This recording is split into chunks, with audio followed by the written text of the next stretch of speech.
Hello à tous, merci d'être de plus en plus nombreux sur ma chaîne. Allons voir votre message. La 6 de denier. Cette carte nous parle profondément de l'échange. Donner, mais aussi savoir recevoir. Parce qu'on peut avoir tellement l'habitude d'être là pour les autres, de donner son temps, son amour, son énergie, qu'on finit parfois par s'oublier soi-même. Et pourtant, recevoir n'est pas une faiblesse. Demander de l'aide, accepter un cadeau, accepter qu'on prenne soin de nous, c'est aussi faire circuler l'énergie. Cette carte nous invite à retrouver cet équilibre. Prendre soin de soi n'est pas secondaire.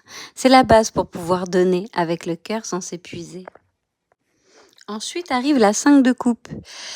Elle nous montre cette énergie de manque, ce qui n'est plus là, ce qui n'a pas fonctionné, ce qui nous a blessés, ce que nous aurions voulu différent. Et oui, nous avons le droit d'être tristes. Nous avons le droit de traverser nos émotions et de reconnaître nos blessures. Mais attention à ne pas construire notre maison dans cette douleur. Regardez cette femme.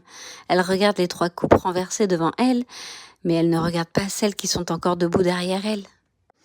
Le manque existe peut-être, mais il ne doit pas devenir notre seule réalité. Et enfin, la carte de la justice. Où places-tu ton énergie ? Derrière cette énergie de manque arrive la justice. Et pour moi, elle vient remettre les choses à leur place. Elle nous rappelle que nous récoltons ce que nous semons. Alors observons ce que nous semons chaque jour. Nos pensées, nos paroles, nos décisions, nos habitudes.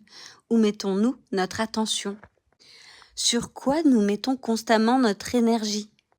Car cela finit par prendre de la place dans notre vie. Regardons les choses avec lucidité sans nous juger et remettons notre énergie là où nous voulons réellement voir quelque chose grandir. Le message que je ressens ici est très fort. Prenez soin de votre énergie. Prenez soin de votre corps, de votre alimentation. Prenez soin de vos pensées. Apprenez à reconnaître ce qui vous nourrit et ce qui vous épuise. Et surtout, n'ayez pas peur de vous choisir. Remplissez votre propre coupe avant de vouloir remplir celle des autres. Et lorsque vous êtes bien, alors l'énergie circule. J'ai un peu de mal avec les cartes, désolée.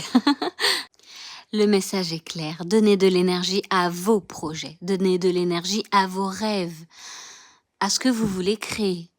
Parce que votre énergie est précieuse. Donc la question n'est pas qu'est-ce que je veux obtenir, mais plutôt qu'est-ce que je choisis de nourrir aujourd'hui.